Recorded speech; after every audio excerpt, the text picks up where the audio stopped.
Thank you very much for that welcome.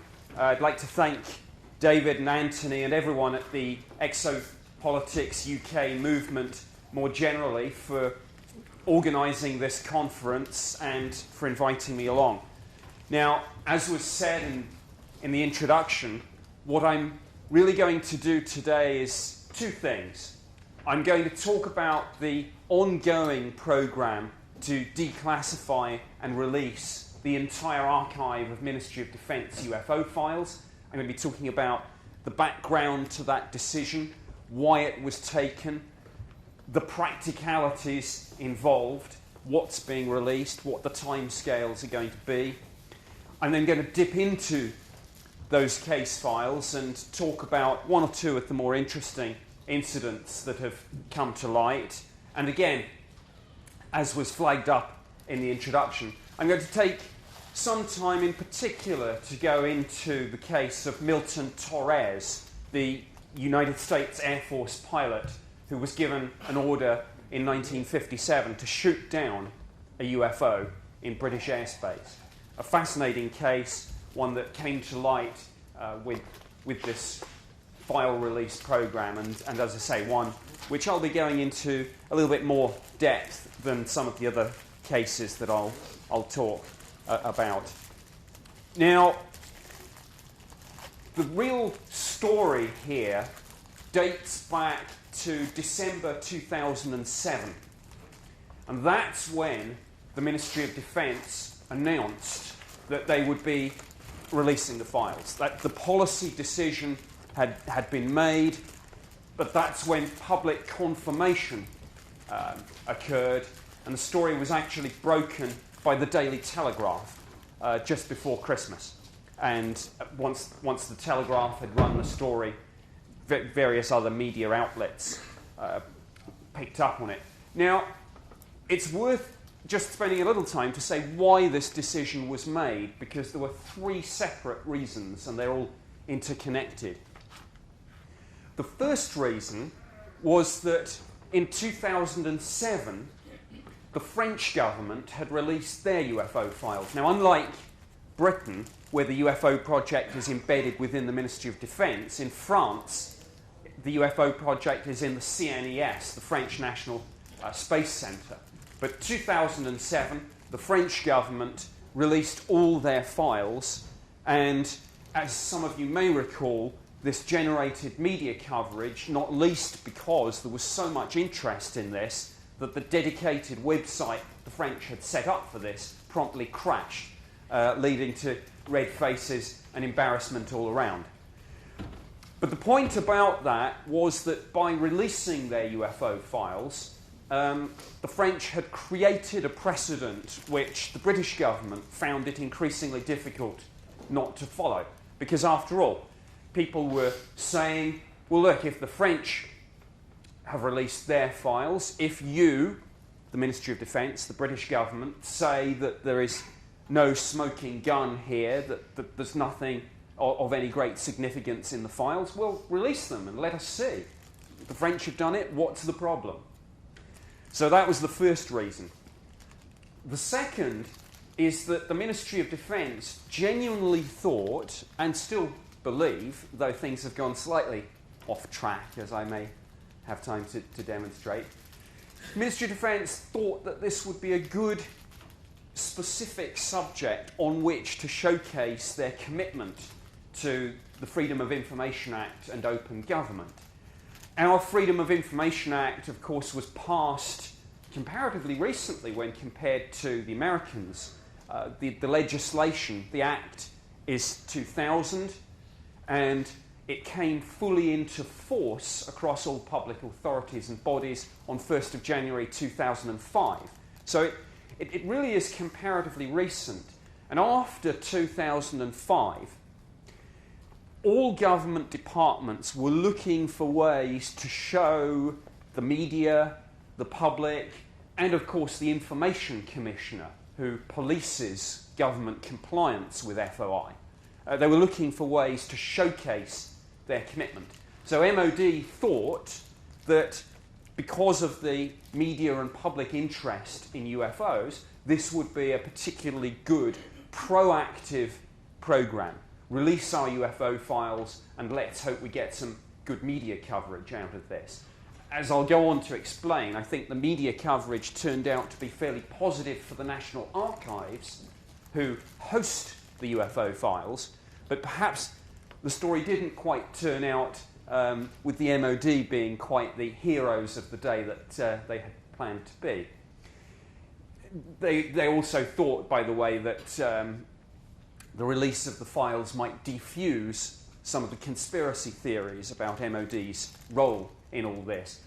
Again, perhaps, as we'll see, in some cases it didn't so much defuse those conspiracy theories as actually added to the suspicion, not least because MOD and the press office there mishandled a number of issues about how these files were going to be made public.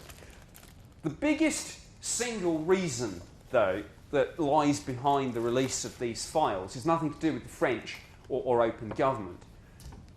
The single most compelling factor that lies behind all this is the sheer volume of requests that MOD gets for information about UFOs under the Freedom of Information Act.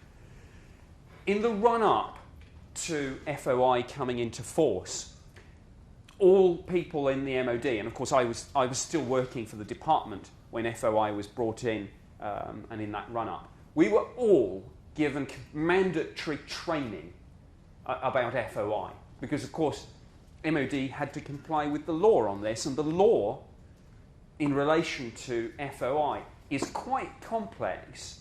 I don't know how many of you have looked in detail at, for example, the exemptions under FOI, which cover areas such as defence, national security, ongoing police investigations, intelligence matters, personal data. That's a very interesting one.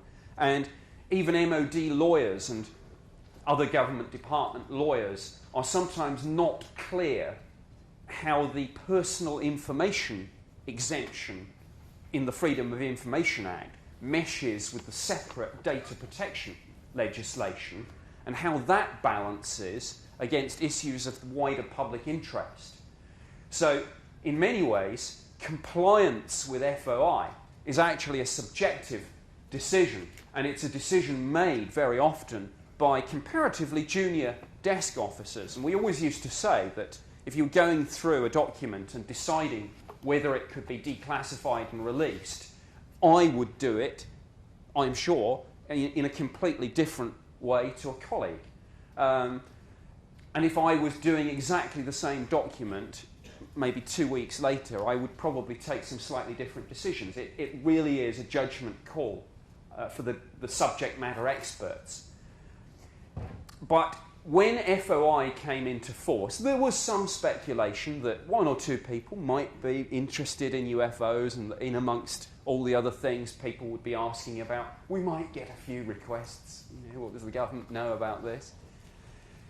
When they compiled the statistics, they found that the MOD got more requests on UFOs than any other single subject, including the war in Iraq or Afghanistan, or historical requests about what fathers and grandfathers did in the war. It was absolutely at the top of the league, and MOD was totally unprepared for this. And we're absolutely sinking in a sea of requests. Now, those of you, and there may be many of you in the audience who, being involved and being activists on this subject, have made requests yourselves, and it will be interesting to hear some of your experiences. Generally speaking, the MOD, like all government departments, must try to turn around an FOI request within 20 working days. Now, actually, there are clever ways, I better not use the phrase getting around that, but there are ways of dealing with that. For example, if you get up to close to your 20 working day limit and you think there's no way I'm going to be able to manage this, you simply write to the person who made the request and ask them a question. Maybe ask them to clarify their request or something. You say, you're interested in UFOs reported in Yorkshire over the following years, is there any particular area of Yorkshire that you're interested in so we can narrow down our search? When you write back to the person who made the request, you stop the clock. Even with tricks like that, however, on the UFO issue, MOD was getting totally behind the curve. And some people they had FOI requests in the system that had been there literally for months, and they were complaining to the Information Commissioner. The Information Commissioner was writing to the Director of Information Exploitation at MOD, demanding to know what was going on. It was all a complete mess. And then someone came up with a clever idea. And they said, look, if we took all the UFO files and simply, to use a fairly crude expression, stuck them on the back of a truck, drove them down to the National Archives and said, here, you have them, then it ceases to be an MOD problem and it becomes a National Archives issue. Now, of course, it wasn't as simple as that. You have to actually declassify them, redact them, and I'm going to go into a little bit of that in a minute. But that's essentially what the thinking was that if we could open the UFO files, most future FOI requests could be dealt with by means of almost literally a one-sentence response saying all our UFO files have now been declassified and are available at the National Archives, either online or in hard copy. So that was the essence of the plan. Now, of course, it wasn't quite as simple as that. Ministers, because of the magnitude of the decision, had to be consulted. Defensive press lines had to be drawn up because they knew that this would hit the media, as indeed it did in December 2007. But that was the basics of the decision. And then they thought, gosh, there's actually quite a lot of work here because the MOD has been looking at the UFO issue since the 50s, back to the 40s if you include things like Foo Fighters and ghost rockets and such like. And the British government does have some very interesting files on those sorts of things as well, and some of you may have seen some of the more interesting and well-known documents. However, 12,000 UFO sightings between then and the present day. And, of course, there's much more to the MOD UFO files than simply sighting reports. There are policy files discussing how this subject is handled, the infamous no defence significant soundbite that you hear so often from MOD. There are files of correspondence with the public, including latterly, of course, all the FOI requests. There are very interesting files showing how this subject is handled when it's raised, as it is from time to time, in Parliament. And extremely interesting, I think, files on how it's handled in the media. And I probably don't have time to go into too much detail of this, but a couple of years ago I gave a presentation, I think it was in Pontefract, called Spinning the Sources, where I actually showed some of the techniques that MOD uses to downplay the subject of UFOs and sometimes to ever so slightly besmirch some of the people involved in the subject so that the media will perhaps not give MOD such as a hard time. So that can range from simply using loaded terms like returning a call to a journalist and saying, I understand that you are doing a story on flying saucers, which now is, of course, a slightly dated and quaint term. And again, using the infamous phrase, and it's been mentioned here already, little green men. And in one document, declassified and released under the Freedom of Information Act, there is deliberate reference to a group of UFO researchers as the UFO spotters. And again, it's quite deliberate. It's quite deliberate. MOD Press Office and the division where I used to work, will have thought very carefully about that and are using that sort of technique.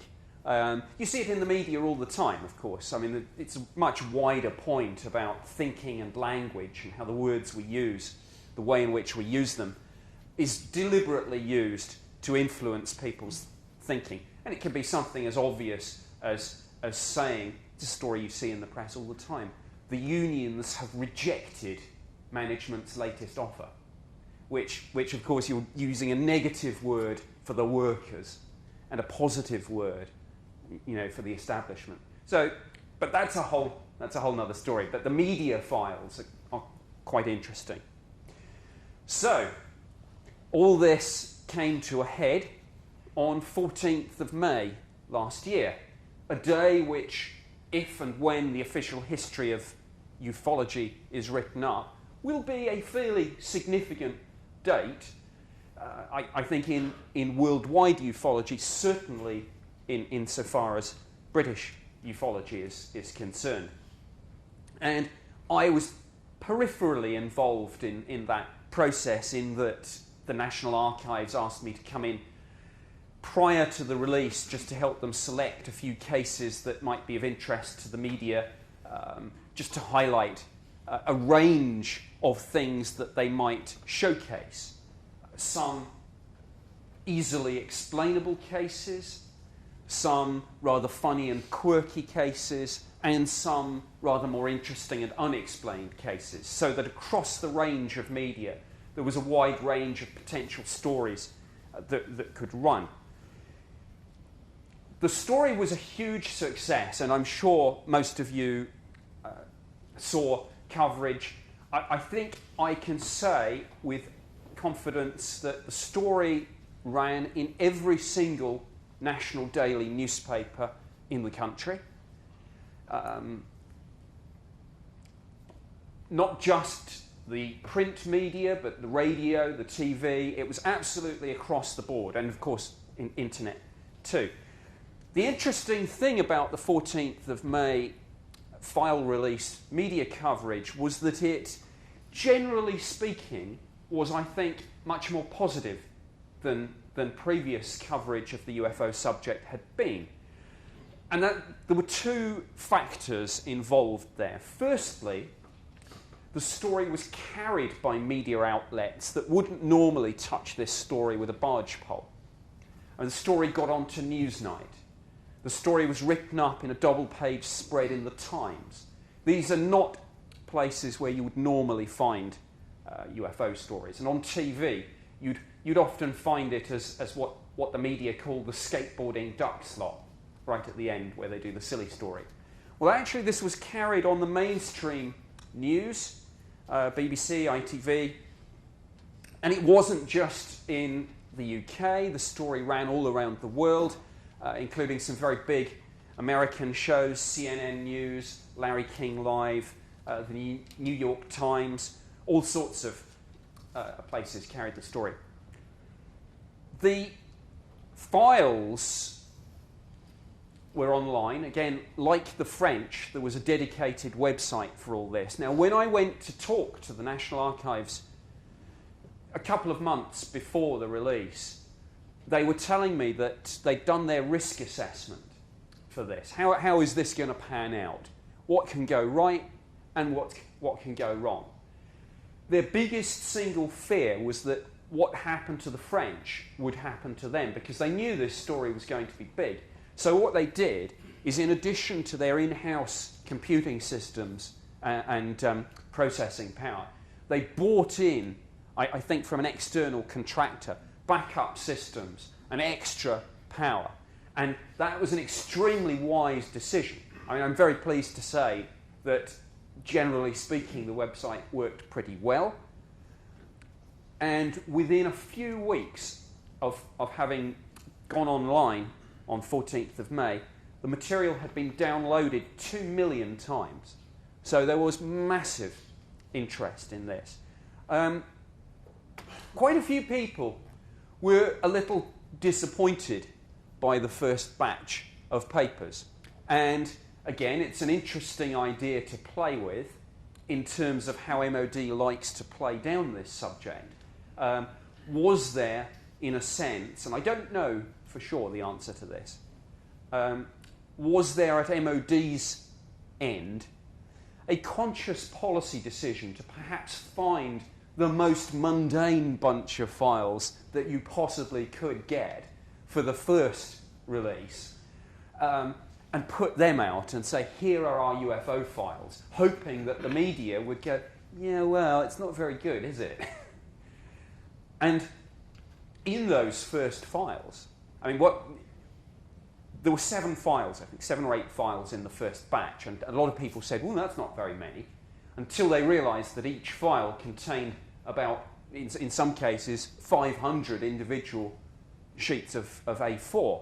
But most of the material, and I'm sure many of you in the audience have actually seen this, most of the material in that first batch was just the initial signal reports or standard forms that the MOD gets recording the details of the sighting. Anyone at a police station, a military base, or at MOD headquarters, anyone involved in taking a call from a member of the public about a UFO sighting will have this template.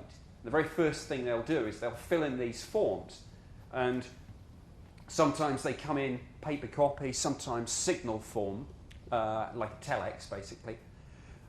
And most of the files, as I say, in the first batch, and I'm sure many of you have seen them, are just these fairly boring one-page reports, most of which, of course, by volume, are going to be misidentifications of all the usual things: aircraft lights, weather balloons, satellites, meteors, etc., etc. It doesn't take the MOD to tell you that most UFO sightings have conventional explanations. I don't think there's anyone involved in UFO research who will tell you anything otherwise. So, of course, when you plough through these files, most of them are going to be, I was out walking my dog and I saw a bright white light in the sky. But as the old saying goes, the best place to hide a book is in a library. So it just takes a lot of patience, I think, to go through these files. But when you go through them, if you go through them page by page, as I recommend, there are some considerably more interesting files in there and some cases. Just to pick out a couple, one that caught my eye from the first batch was a group of people who congregated, started looking at this thing in the sky, pointing. More and more people stopped. They were looking. This wasn't the archetypal lonely country road late at night. This was Waterloo Bridge, right in the centre of London. So again, I think dealing with some of the misconceptions often in the media about UFO sightings. Actually, if you plot out the geographical location of many UFO sightings, cities are more of a hotspot than people realise. Now, of course, the counter-argument to that is that, well, if there is something strange to be seen in the sky, in a city, there are more people there who are likely to see it. But one of the research projects that I had one of my assistants do at MOD when I was doing the UFO job from 91 to 94 was I got her to take some blank maps of the UK and just literally do X marks the spot, going back several years, to see if any patterns emerged. What we ended up with was effectively a population density map of the UK, with the hotspots: London, Birmingham, Leeds, Manchester, Bristol, Glasgow, Edinburgh, etc. Another case that caught my eye was 2 women in Stanmore in North London who saw a UFO. They phoned the police. Incredibly, the police actually turned out. They don't turn up for some people who report a burglary, and they turned up for a UFO sighting. The officers then actually saw the UFO themselves and kept it under observation for a period of at least half an hour. drew a sketch. They were looking at it through the naked eye and then with binoculars. And again, that sketch is in the files. There are one or two slightly more amusing ones. For example, the group of people who rushed out of a pub at closing time and started pointing in the air because they'd seen a white light with a red and green flashing light on either side. And when the desk officer had asked where this was, the answer had come back from the witness, well, somewhere near Gatwick. There was another case where for those of you who've seen the MOD's UFO reporting form, you'll recall that there's one of the questions that witnesses get asked is how observed, i.e. naked eye, binoculars, camera, whatever. And this person had put, through my double glazed windows. And the desk officer had written the word snob. There's a very interesting point going back to FOI that is coming back to haunt people now, is that very often we're talking about a time before FOI came into force, and with some of these older files, before anyone was even thinking we were going to get a Freedom of Information Act.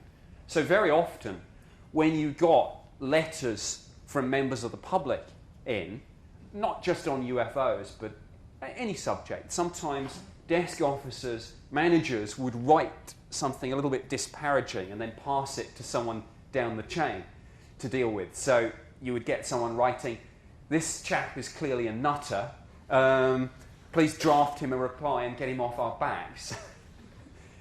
None of that is exempt under FOI. So all these comments now, if they've been made, technically they should be left in. And there are some rather colourful comments in some of the UFO files along the lines of the snob one. I hasten to add that I don't think I ever did that, but the file release, now we've had 3 batches, and some in the 3rd batch were ones that I wrote. So I'm just hoping that nothing comes up in the 4th batch to haunt me.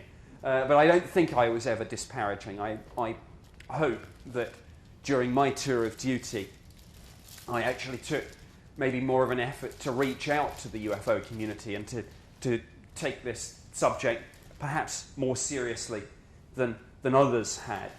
And of course, it wasn't just public sightings. One of the other cases that caught my eye in the first batch was a simple military radar anomaly, where an object of some sort had been tracked travelling 12 nautical miles in 10 seconds. And this was on a military radar.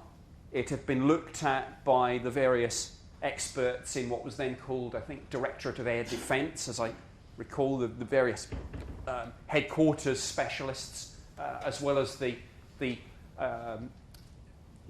radar experts at the military base concerned.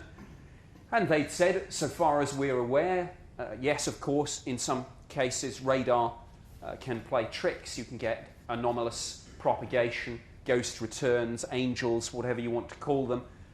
Sometimes 2 radar systems can interfere with each other and cause a solid return. Under certain meteorological conditions, something like a tall building will actually generate a spurious return in the sky. But this had been looked at. The specialists said, no, so far as we're aware, this looks like the real deal. So that was the first batch. And then that, through the media coverage, I think, I mean, it really did. It was a watershed moment for this subject. And for those of you who've had a chance to look at the little essay I contributed to the programme, I write a little bit there about some of the mainstream media coverage of this and some of what I guess you could call a paradigm shift in the way that the media were prepared, I think, post 14th of May to treat this subject with a little bit more respect and seriousness than was previously the case. Of course, I think in the UFO community, there's a temptation sometimes to see the worst. And yes, of course, you'll still get the odd article where the journalist clearly is just playing it for laughs, and it will be that article that kind of stands out in people's minds and irks people. But actually, if you do a comparative analysis, I think you'll find that the positive media coverage is there. The profile of this coverage, it's not just the shift in the way this is treated, the fact that the Times could run a factual, straight story on this, just saying this is the release, these are some of the cases. It's the profile that coverage has got as well. And to give a couple of examples, hot on the back of this May 2008 file release, we had some interesting sightings last summer, which I'm sure many of you will recall. The group of soldiers who, at Turnhill Barracks in Shropshire, whilst on guard patrol on the 7th of June, saw a number of UFOs over the base. Now, they may well have been Chinese lanterns, but that's not the point. A UFO of any description over a military base is a UFO issue, but it's also a security issue. Because particularly in the current climate, the question is this something that may be terrorist or espionage related? So of course it becomes automatically a security issue. So one of the soldiers recorded this on his mobile phone as a piece of film footage, and he then did what, of course, the standard operating procedure details that soldiers should do next. He phoned up the Sun news desk. The Sun ran the story. They spoke to me about it. I gave them a quote. As always, when one speaks to the papers, one wonders the following day whether it's going to get in the press. I got a phone call at about 6:30 in the morning from BBC Radio something or the other asking me about this, so I figured it had run. When I got the paper, yes, the Sun had run it. It was on the front page. I don't know how many of you remember that, but not often that happens in this country or any country, I would suggest, that the best-selling national daily newspaper runs a UFO story as its main front page headline. There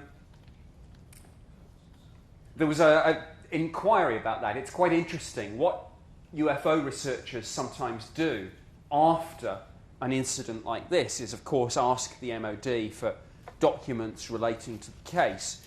They also, if they're clever, ask for any other documents relating to the incident or to media coverage of the incident.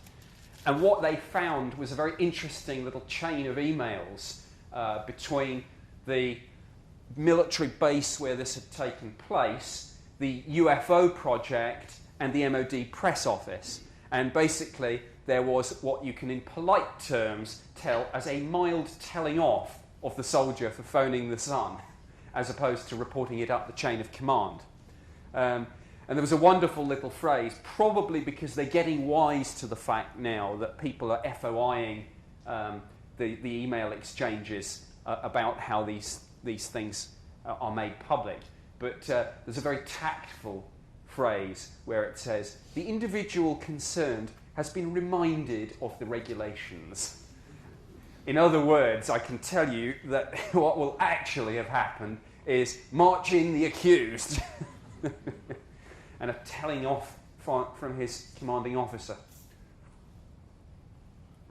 But with the Sun on the case, they obviously didn't want to do anything too drastic. Shortly thereafter, in fact the very next day, there was another case which again generated some significant media coverage, and this is a particularly interesting one. A near miss between a police helicopter and a UFO. The helicopter was coming into land at RAF St Athan in Wales. Some of the crew on board see a UFO. The story then goes two different ways. In some of the media reports, it says that a chase took place over the Bristol Channel and that the helicopter only broke off pursuit when the crew realised that A, they weren't going to catch the UFO, and B, their fuel was running short. The MOD and South Wales Police confirmed the basics of the case, that yes, the crew had seen a UFO and yes, they had reported it. They explicitly denied that any pursuit had taken place. A couple of months later, the Civil Aviation Authority slipped out a group of what are called air miss reports. In other words, if a pilot or an air traffic controller with an aircraft under his or her command believes that there has been some danger of a collision between an aircraft and something else, whatever that something else may be, there's a mandatory reporting system.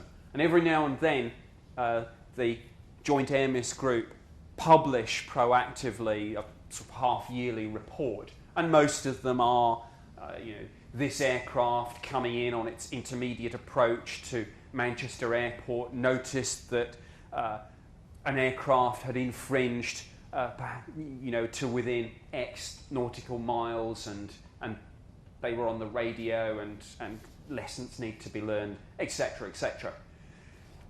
In one of these reports that the Civil Aviation Authority published last year, there was another near miss between a UFO and a police helicopter.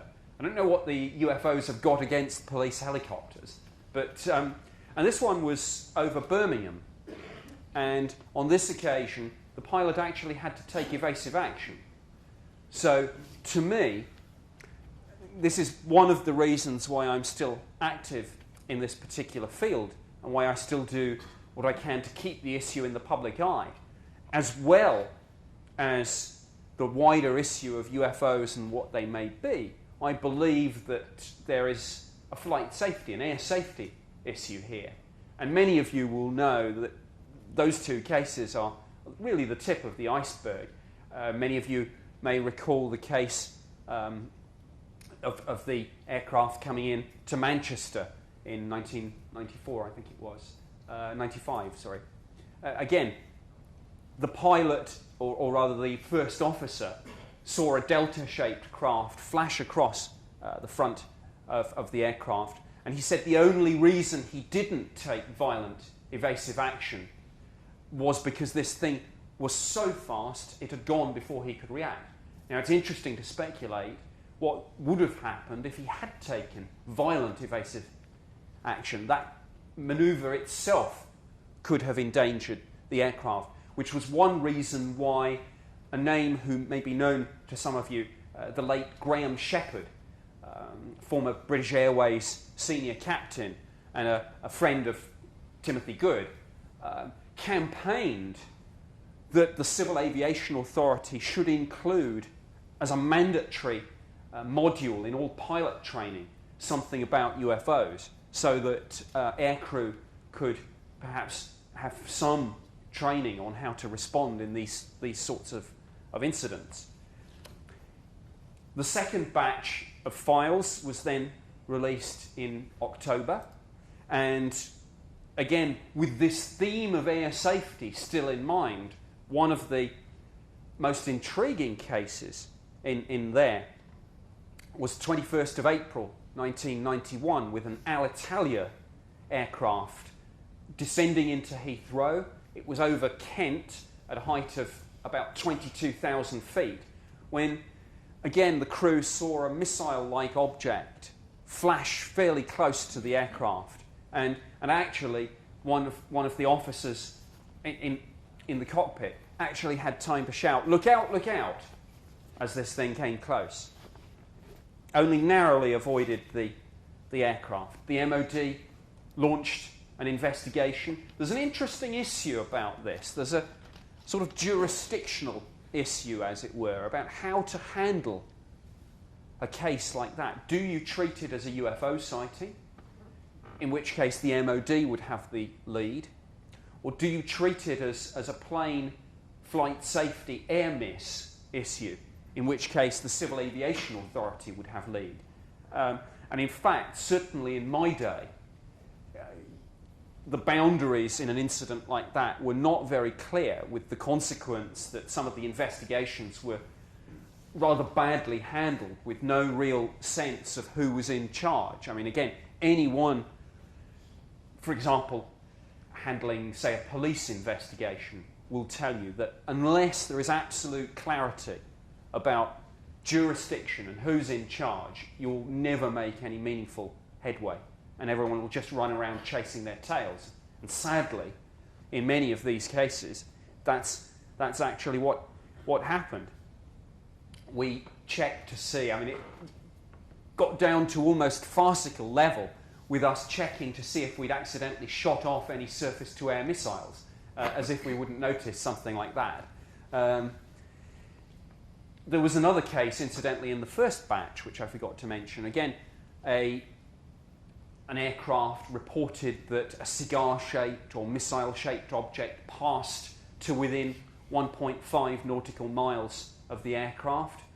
And as pilots can often have a somewhat dry language when they talk about such things.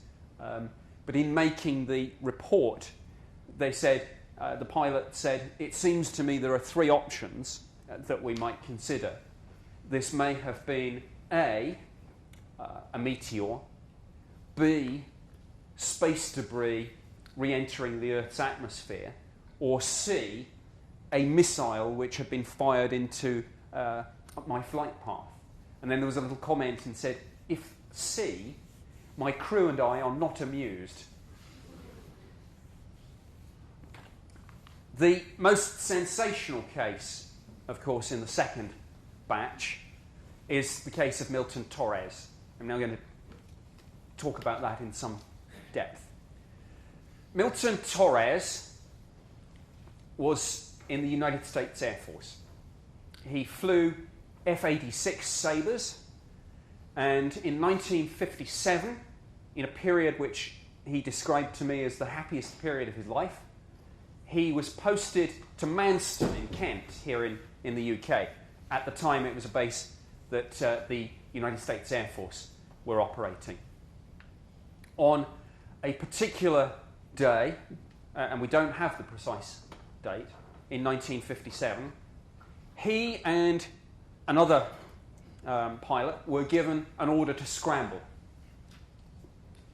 The reason for that scramble order was that an uncorrelated target had been detected in UK airspace on radar, and it was being tracked, and it was behaving in a highly unusual fashion. Milton Torres was first to launch, so his aircraft was lead aircraft. This thing, he said, was so big that he very soon picked it up on his own airborne radar. So the F-86, like this aircraft, of course, has its airborne radar system, which is independent of the ground-based radar. He was tracking this thing too. And he said,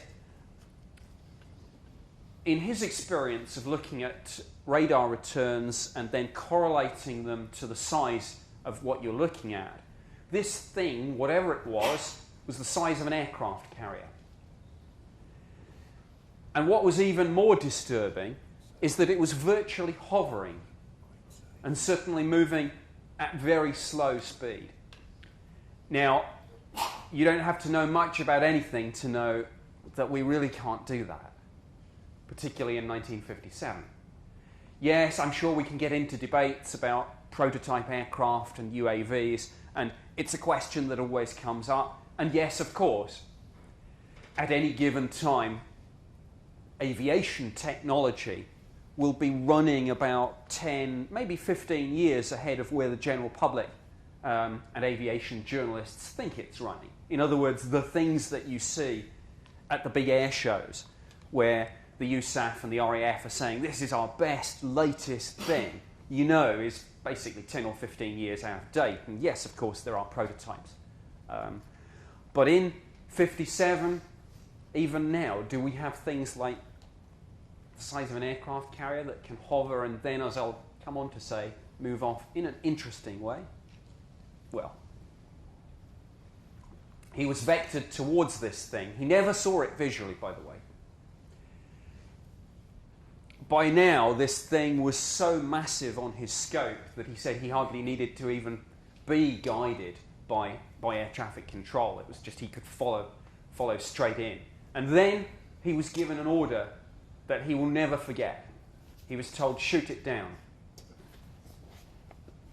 And he was so shocked and surprised by this that he immediately sought confirmation to make sure that he'd understood correctly, and he was, again, the shoot down order was confirmed. Shoot it down. He was carrying 24 armed air-to-air rockets. So he was vectored towards this thing.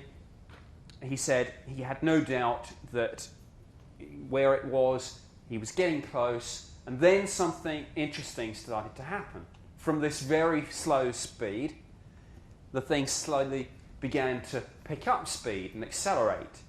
And he was on his final approach. He was ready to launch. Just before he launched, this thing accelerated away at incredible speed, which he, and bear in mind he is an expert in these sorts of things, he said basically it was Mach 10. So it went from a virtual hover to a speed of Mach 10 in seconds. And he didn't fire those rockets. He returned to base, and he was told to go to the debriefing room. He went to the debriefing room, and there was a man there, he said, in civilian dress, smartly dressed, in a nice suit. He hadn't seen him before, didn't know who he was. And he was told, Torres, your mission has been classified top secret, and you are not to talk about it, ever. If you do, you'll lose your wings. Well, for a pilot, losing your wings and being told that you'll never fly again is pretty much the worst thing you can do to someone. So he kept his secret.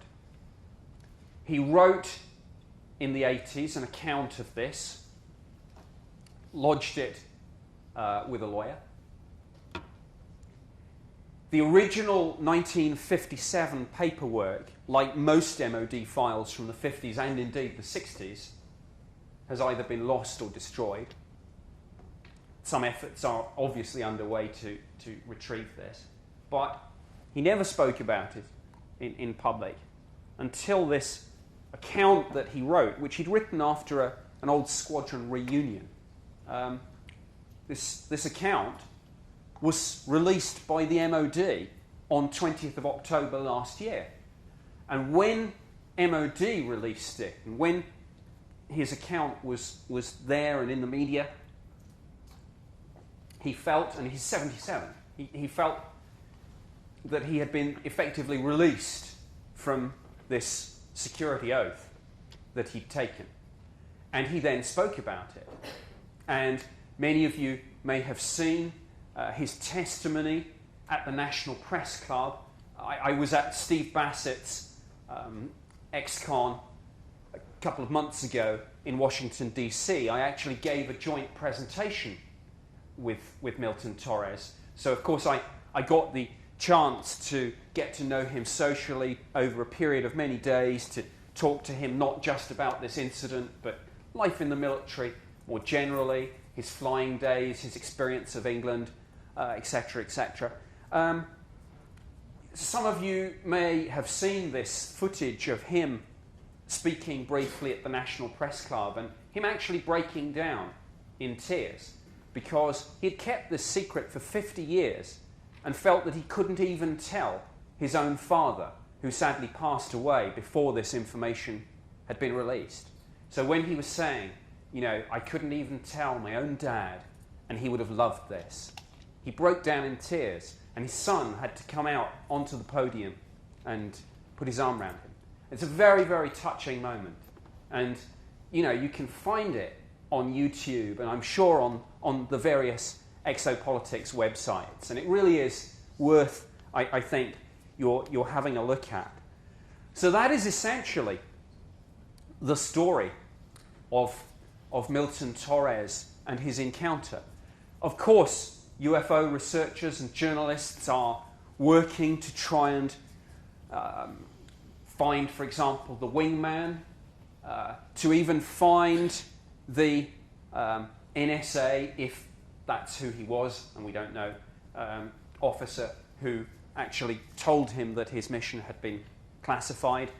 I think they have found one of his colleagues who was the one who said to him, "You've got to come to this room, there's a strange guy in a suit who wants to speak to you." So more pieces of the Milton Torres puzzle are being put together. And I sincerely hope that he personally gets closure, on this issue, because he's very affected by it. I mean, depending on what you believe, if this had gone a different way, some people say this could have started some sort of interstellar war. But just the magnitude of giving an order to shoot down a UFO over British airspace. I mean, if you miss, never mind the consequences, whatever you think they might be if you hit. If you miss, you've got 24 live rockets over the mainland UK. Hang on a moment. Who gave an order like that? On what basis was that order given?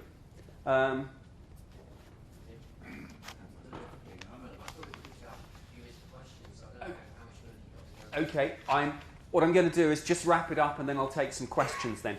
The Milton Torres case, as many of you know, is not an isolated incident. Just to give, I won't go into huge details, but Parviz Jafari, Iran, 1976, ordered to shoot down a UFO in vicinity of Tehran, approached the UFO, attempted to fire his air-to-air missile. The missile control panel went offline. Everything else worked. His ability to fire his air-to-air missile didn't. The case of Comandante Huertas from Peru, December 1980. Again, he was ordered to shoot down a UFO that had infringed into military restricted airspace. He actually did open fire with his machine cannon. He recorded, he said, "I didn't miss. I didn't see the rounds ricochet off." He said they were absorbed. The UFO seemed completely unaffected by any of this.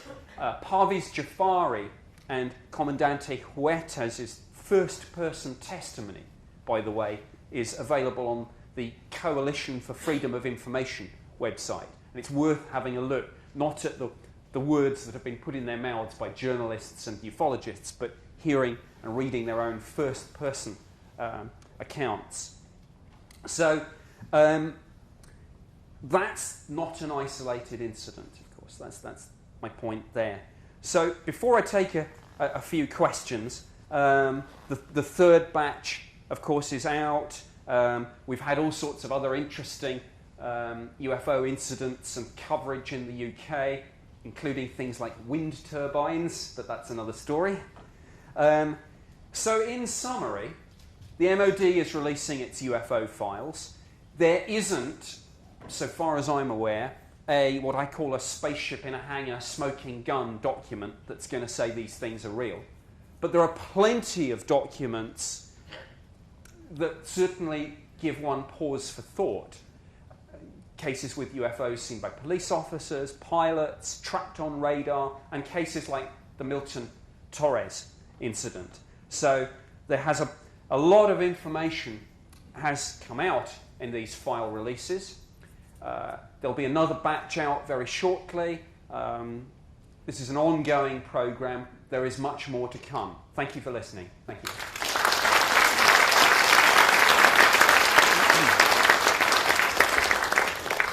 If you want to take some questions or ask some questions even, fire away.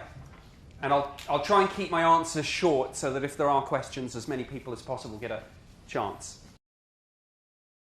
Yeah, I've been working with UFO researcher David Caton, and he informs me that Milton Torres shared his story with Harry Harris in 1994.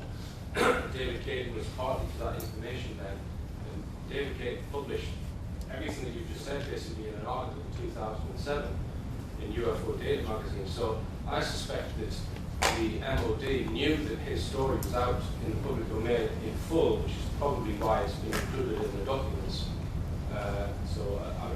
That's correct. I mean, MOD was almost certainly aware that the story was out. What they weren't aware of course, and what Milton Torres had been very clear that he was going to do, is he was not going to speak to the media until MOD had released the story.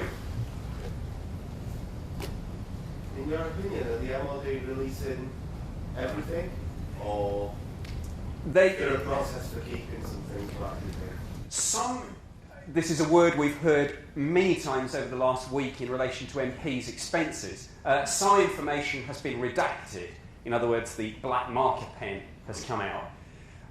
To the best of my knowledge, the MOD is being sincere and releasing as much of the information as possible.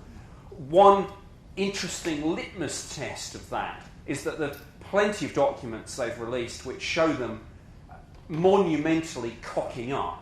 For example, the whole story, the fiasco of them being sent photographs by the Scottish Daily Record of a diamond-shaped UFO over Pitlochry in Scotland and then promptly losing the photos.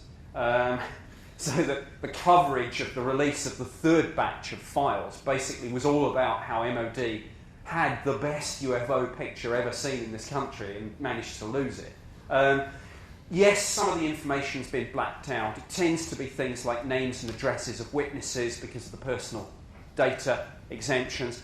Other things will be held back to, for legitimate reasons, things like the capability of a military radar system, methods and sources of gathering information, particularly from other countries. But generally speaking, everything's coming out.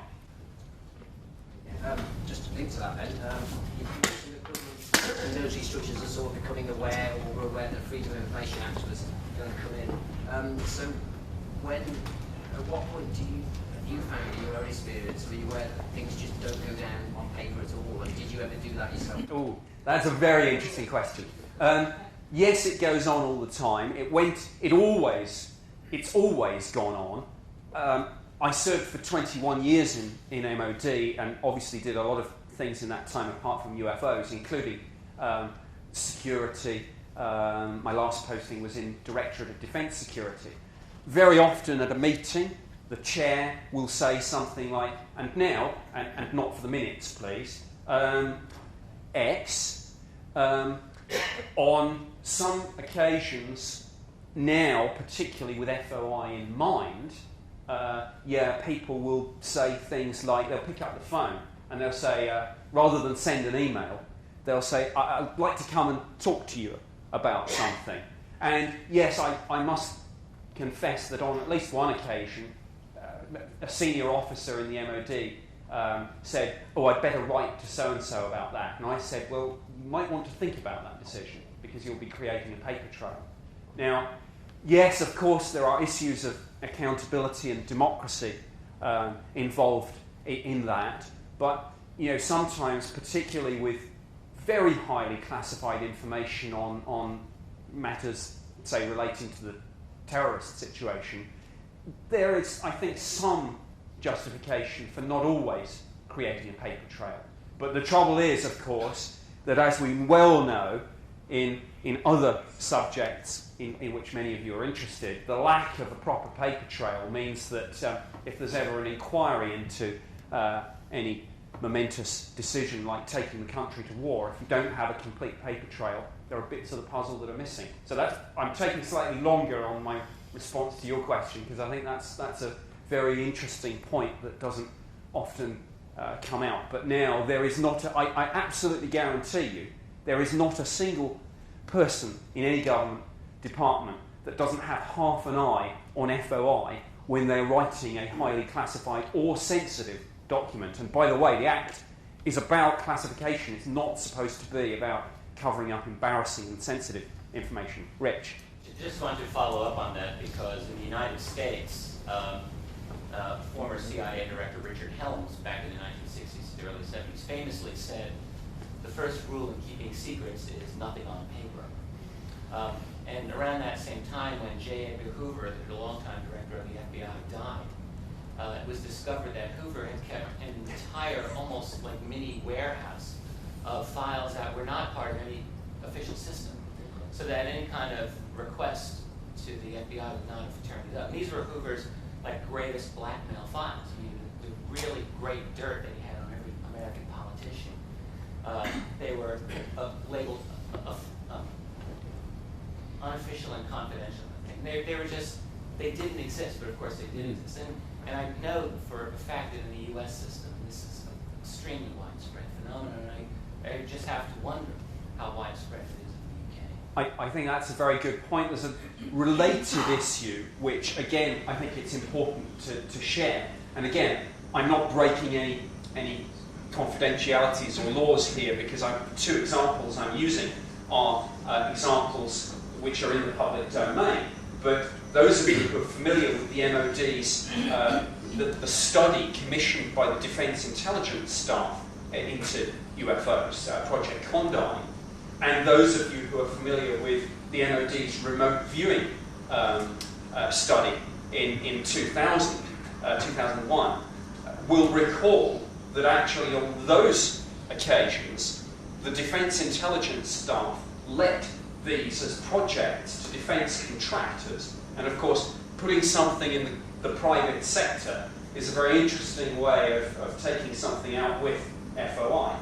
So there are some interesting issues there about what you might call FOI workarounds. Nick, do you yourself believe these UFOs are extraterrestrial in nature?